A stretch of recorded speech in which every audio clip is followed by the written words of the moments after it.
Hello दोस्तों, मैं परीक्षा घर से आकाश मौर्य आपका बहुत बहुत स्वागत करता हूँ।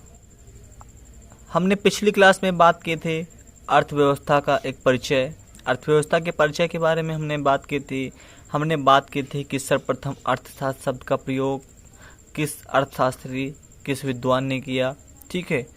और आधुनिक अर्थशास्त्र के जनक के बारे में हमने बात की थी और कुछ महत्वपूर्ण पुस्तकों के साथ साथ हमने महान विचारकों की परिभाषाओं के बारे में हमने बात की थी, ठीक है दोस्तों। तो आगे हम बात करने वाले हैं अर्थव्यवस्था के प्रकार, इकोनॉमी के प्रकार, जो कि उत्पादन और संसाधनों के आधार पर तो हम बात करने वाले हैं। इसके पहले दोस्तों हम देख लेते हैं कि अर्थव्यवस्था की आवश्यकता क्यों पड़ी। अर्थव्यवस्था की आवश्यकता किसको पड़ती है, क्यों पड़ती है, के लिए हम बात करने वाले हैं। हम एक उदाहरण के द्वारा हम जानने वाले हैं। चलिए देखते हैं। अगर हम बात करें, यह एक पहला व्यक्ति है जो है ए, दूसरा व्यक्ति जिसका हम नाम दे देते हैं बी, ठीक है। तो बात करते हैं, अगर हम पहले व्यक्ति की आय देखें तो पहला व्यक्ति जो है प्रति माह जो है 10,000 रुपये कमाता है और दूसरा व्यक्ति जो है प्रति माह 15,000 रुपये कमाता है। पहला व्यक्ति जो है प्रति माह में खर्च कर देता है तो उसके पास शेष बचते हैं। तो पहले व्यक्ति के पास 2,000 रुपये शेष बचते हैं। इसी प्रकार दूसरा व्यक्ति 8,000 रुपये पर मंथ खत्म कर देता है, खर्च कर देता है, तो उसके पास 7,000 रुपये बचते हैं। उसके पास कितने बचते हैं? 7,000 रुपये। अब बचत कितनी होगी? ए की बचत, ए के पास 2,000 रुपये हैं और बी के पास 7,000 रुपये हैं। देखते हैं, ठीक है दोस्तों। और अगर पहले व्यक्ति को 5,000 रुपये की ज़रूरत पड़ जाती है, ठीक है, और इसी प्रकार ये दूसरे व्यक्ति को 5,000 रुपये की ज़रूरत पड़ जाती है, ठीक है, तो दूसरे व्यक्ति के पास तो बचत में उसके पास 7,000 रुपये हैं, ठीक है, और उसको ज़रूरत कितनी है? दूसरे काम के लिए ज़रूरत कितनी है? 5,000 रुपये की। तो वह आसानी से 7,000 रुपये में से 5,000 रुपये को अपनी आवश्यकता अनुसार खर्च कर देगा, ठीक है दोस्तों, उस ज़रूरत को पूरी कर लेगा। लेकिन अब सवाल उठता है कि पहला व्यक्ति क्या करेगा? पहले व्यक्ति को ज़रूरत है 5,000 रुपये की और उसके पास शेष बचे कितने हैं? उसके पास शेष बचे हैं 2,000 रुपये। तो इसके लिए पहला व्यक्ति क्या करेगा? या तो वह अपने खर्च में कटौती करे, या फिर पहला व्यक्ति क्या करे? वह अपनी आय में वृद्धि करे। तो इसी प्रकार वह इन 2,000 रुपये से वह 5,000 रुपये बनाएगा। उसे कितने इकट्ठे करने हैं? 3,000 रुपये, ठीक है दोस्तों। तो उसके लिए अब सवाल उठता है कि अब वास्तव में इस पहले व्यक्ति को अर्थ की व्यवस्था करनी होगी, ठीक है। अब कैसे अर्थ की व्यवस्था करेगा? इसके लिए वह कुछ प्लानिंग करेगा, अपने खर्च में कटौती करेगा या अपनी आय में वृद्धि करेगा। पहले व्यक्ति को तो उसके लिए कुछ नहीं करना पड़ेगा, लेकिन सवाल उठता है कि पहला व्यक्ति क्या करेगा, ठीक है। तो इसी प्रकार क्या है, अब आवश्यकता किसको पड़ेगी? पहले व्यक्ति। तो इसी प्रकार से अर्थव्यवस्था की आवश्यकता होती है। अब अर्थव्यवस्था के लिए किसी व्यक्ति या फिर किसी राष्ट्र के लिए ज़रूरी होती है। इतना बड़ा राष्ट्र है, उसका भौगोलिक क्षेत्र इतना बड़ा है, तो वो छोटी इकाई तो है नहीं। इसके लिए एक राष्ट्र के लिए अर्थव्यवस्था होना बहुत ही अनिवार्य है। इसलिए अर्थव्यवस्था के माध्यम से एक राष्ट्र अनेक प्रकार की नीतियों को लागू करता है, अपनी प्लानिंग करता है, जिससे वह अपने इस पूरे कार्य को सुचारू रूप से चलाता रहे, ठीक है। तो इस प्रकार से एक राष्ट्र को अर्थव्यवस्था की आवश्यकता होती है। चलिए आगे बात करते हैं। आगे हम बात करें, अगर हम अर्थव्यवस्था के प्रकार की बात करें, ठीक है, उत्पादन के आधार पर, ठीक है। अब देखिएगा कि अर्थ की व्यवस्था कब होगी। अब देखिए अर्थ की व्यवस्था कब होगी? जब किसी राष्ट्र के पास उत्पादन होगा तभी तो अर्थ की व्यवस्था करनी होगी। जब उसके पास उत्पादन ही नहीं है तो वह किस प्रकार से अर्थ की व्यवस्था करेगा, ठीक है दोस्तों।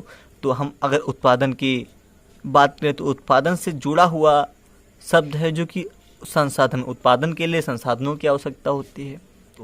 तो हम उत्पादन के साथ साथ संसाधन के आधार पर हम इकोनॉमिक्स के प्रकार देखने वाले, अर्थव्यवस्था के प्रकार देखने वाले, तो सबसे पहले हम बात करते हैं कि हमने पिछली क्लास में हमने बात की थी एडम स्मिथ की।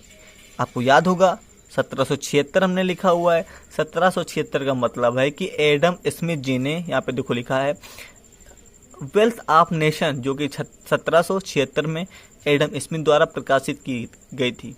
इस पुस्तक में एक पूंजीवादी अर्थव्यवस्था को जन्म दिया गया। पूंजीवादी अर्थव्यवस्था को जन्म एडम स्मिथ जी ने दिया, ठीक है, जिसमें निजी क्षेत्रों की भागीदारी होती है। निजी क्षेत्रों की भागीदारी होती है। जब निजी क्षेत्रों की भागीदारी होती है, पूंजीपतियों का अधिकार हो जाता है। पूंजीपति संसाधनों पर अपना अधिकार कर लेंगे, जिससे उसमें क्या है, निजी क्षेत्रों की, प्राइवेट लोगों की, निजी क्षेत्रों की भागीदारी हो जाती है। जब निजी क्षेत्रों की भागीदारी हो जाती है तो अर्थव्यवस्था पर नियंत्रण किसका हो जाता है? बाजार का हो जाता है। अब देखिए, बाजार दो चीज़ों पे चलता है। बाजार मांग और पूर्ति के आधार पर चलती है, और यह प्रतियोगिता के आधार पर चलती है बाजार, ठीक है। अब देखिए, मांग और पूर्ति के आधार पर देखिए, अगर इस समय गर्मी हो रही है, ठीक है, तो कूलर, अब मांग भी है, कूलर के लिए चाहिए, कूलर की आवश्यकता होगी, ठीक है। कूलर की मांग बहुत, इस समय गर्मी चल रही है, तो इसके साथ जो है कूलर की मांग होगी। जब कूलर की मांग होगी तो उसके लिए पूर्ति भी होगी, ठीक है। उसके लिए क्या होगा? पूर्ति भी होगी, पूर्ति होगी। यदि यही कूलर अभी ठंडक होने लगे, ठंडक में बात करें तो कूलर की मांग होगी? नहीं मांग होगी, ठीक है। तो ठंडियों में, सर्दियों में कूलर अगर 3000 रुपये में बिकेगा तो या क्या गर्मियों में 3000 रुपये का बचेगा? नहीं, 3000 रुपये का नहीं, ये लगभग 5000 से 6000 के बीच मिलेगा आपको। तो क्या है, इसकी मांग में वृद्धि हुई, जिसमें उसकी पूर्ति में वृद्धि की जा रही है, जिससे क्या है, उसके मूल्य में भी वृद्धि होगी। तो ये मांग और पूर्ति पर बाजार नियंत्रण होता है, ठीक है। और बाजार का दूसरा पहलू है प्रतियोगिता। देखिए, अगर एक कंपनी कूलर को जो है 5000 रुपये में दे रही है, ठीक है, यहीं पे एक दूसरी कंपनी आ जाए जो कूलर को 4000 रुपये में देने लगे, ठीक है, नई कंपनी आ जाए जो कूलर को 4000 रुपये में दे, तो क्या आप 5000 वाला कूलर लेंगे? नहीं लेंगे। तो आप क्या करेंगे? 4000 रुपये वाला कूलर लेंगे। तो इसमें क्या है, इसमें पहली कंपनी और दूसरी कंपनी के बीच क्या है, एक प्रतियोगिता स्थापित हो गई, ठीक है दोस्तों। तो बाजार जो है दो पहलुओं पर चलती है, मांग और पूर्ति, और जो है प्रतियोगिता के आधार पर चलती है, ठीक है। अब इन सबको नियंत्रण करने के लिए क्या होता है, इस सब के लिए एक व्यवस्था बनाई गई, जिसे हम बाजार नियंत्रण व्यवस्था कहते हैं। बाजार नियंत्रण व्यवस्था लागू की गई। अब देखिए, अगर हम पूंजीवादी अर्थव्यवस्था की बात करें तो पूंजीवादी अर्थव्यवस्था केवल लाभ की बात करती है। प्राइवेट लोग क्या करते हैं, प्राइवेट कंपनियां केवल अपने लाभ की बात करती हैं, वो कोई सामाजिक कल्याण की बात नहीं करती हैं, ठीक है दोस्तों। केवल और केवल जो है लाभ की बात होती है। तो अब इसमें कोई वेलफेयर की तो बात होगी नहीं, कोई सामाजिक कल्याण की बात होगी नहीं।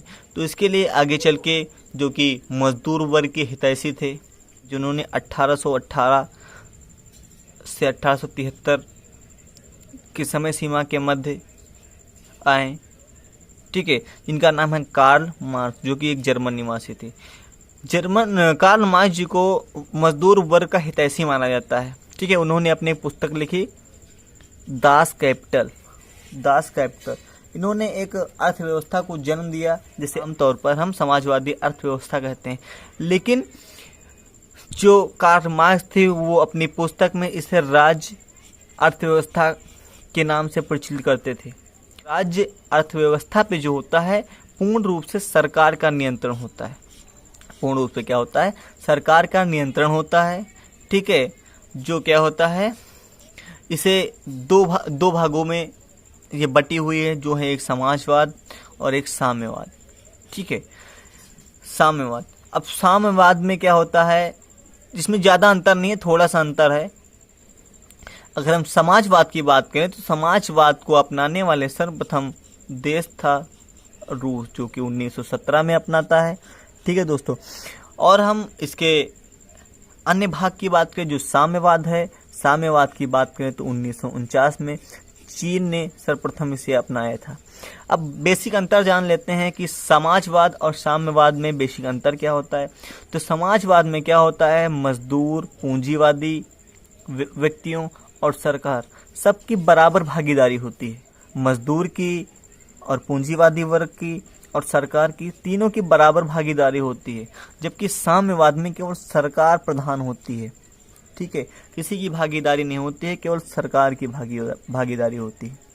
ठीक है दोस्तों, अब देखते हैं अगर ये पूर्ण रूप से सरकार के नियंत्रण में होती है तो सरकार जो है, एक राष्ट्र जो होता है वह छोटे छोटे प्रांतों में विभक्त होता है, छोटे छोटे राज्यों में विभक्त होता है। जैसे कि हमारा भारत जो है छोटे छोटे केंद्र शासित प्रदेशों, राज्यों में विभक्त है। ठीक है, तो इससे क्या है, इस अर्थव्यवस्था को जो है विकेंद्रीकृत व्यवस्था कहते हैं। यह एक विकेंद्रीकृत अर्थव्यवस्था है। अब जब यह विकेंद्रीकृत अर्थव्यवस्था है तो इसको सुचारू रूप से चलाने के लिए एक मजबूत प्रशासनिक ढांचे का निर्माण किया जाता है। ठीक है, इसमें एक मजबूत प्रशासनिक ढांचे का निर्माण किया जाता है जिसका नियंत्रण न्याय दंड विधि द्वारा सरकार करती है। ठीक है, इस पर नियंत्रण क्या है, न्याय दंड विधि द्वारा सरकार इस पर नियंत्रण करती है। तो इसके साथ हम अगली अर्थव्यवस्था की बात करें तो है अगली मिश्रित अर्थव्यवस्था। मिश्रित अर्थव्यवस्था की बात करें तो जो है द्वितीय विश्व युद्ध,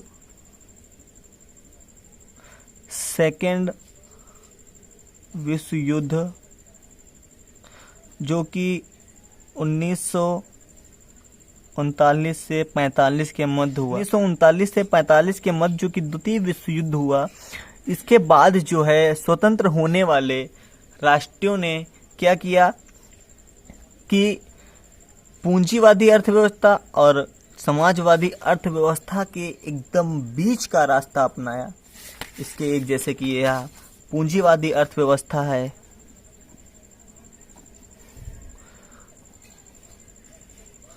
पूंजीवादी और या समाजवादी।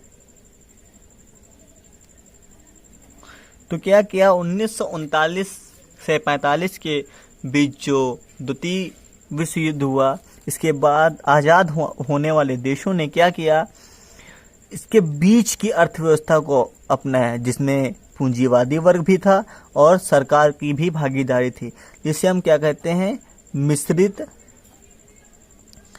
अर्थव्यवस्था। ठीक है दोस्तों, तो क्या किया, मिश्रित अर्थव्यवस्था का जन्म हुआ जो कि क्या है, दोनों के बीच की एक व्यवस्था है जिसमें पूंजीवादी अर्थव्यवस्था की भी झलक मिलती है और समाजवादी अर्थव्यवस्था की भी झलक मिलती है। तो मिश्रित अर्थव्यवस्था को अपनाने वाले देश देखते हैं कौन कौन से। इसमें भारत आपका मिश्रित अर्थव्यवस्था को अपनाता है, श्रीलंका, नेपाल, इथोपिया आदि देश क्या है, मिश्रित अर्थव्यवस्था को अपनाते हैं। एक बात बता दें, अगर हम पूंजीवादी अर्थव्यवस्था की बात करें जो इसका प्रयोगकर्ता देश है तो ये है आपका यूएसए, अमेरिका। अमेरिका में क्या है, पूर्ण रूप से पूंजीवादी अर्थव्यवस्था अपनाई जाती है। इसमें निजी क्षेत्रों की भागीदारी होती है, जैसे कि पेट्रोलियम कंपनी, परिवहन कंपनी, ठीक है, परिवहन कारखानों, हर किसी में पूंजीवादी वर्गों की अधिकता होती है। तो इसमें आपसे क्वेश्चन पूछा जाता है कि पूंजीवादी अर्थव्यवस्था को अपनाने वाले देश का नाम बताइए, यूएसए लगा दीजिएगा, इसमें आप यूएसए लगा दीजिएगा। अगर हम समाजवादी अर्थव्यवस्था की बात करें तो इसमें समाजवाद का जो अपनाने वाला था पहला देश तो इसमें था रूस। अगर हम साम्यवादी अर्थव्यवस्था की बात करें तो चीन ने 1949 में अपनाया था। ठीक है दोस्तों, अगर हम मिश्रित अर्थव्यवस्था की बात करें तो भारत, श्रीलंका, नेपाल, इथोपिया आदि देशों ने जो 1945 के बाद राष्ट्र स्वतंत्र हुए, उन्होंने लगभग अधिकतर मिश्रित अर्थव्यवस्था का पालन किया। ठीक है दोस्तों, तो आज की क्लास को यहीं रखते हैं, मिलते हैं अगली क्लास में। धन्यवाद दोस्तों। हेलो साथियों, आप अपने परिवार परीक्षा घर को सब्सक्राइब करें। धन्यवाद।